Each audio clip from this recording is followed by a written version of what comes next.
आज आमच्या मराठा सकळ मराठा समाजाच्या वतीनं आमचे मराठ्यांचे नेते मनोज जरांगे पाटील यांनी जो संघर्ष आमचा 70 वर्षापासूनचा जे लढा होता, खऱ्या अर्थानं आज मराठ्यांच्या लहान लेकरापासून ते म्हाताऱ्या माणसापर्यंत एवढी खुशी झालेली आहे।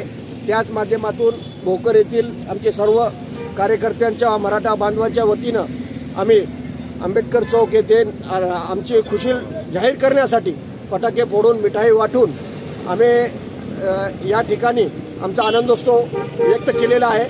खऱ्या अर्थानं मनोज जरांगे पाटील यांच्यामुळे मराठ्यांना कुठंतरी न्याय भेटला, याच्यामध्ये आम्ही सर्वजण खुशी आहोत। एवढंच या ठिकाणी मी बोलतो।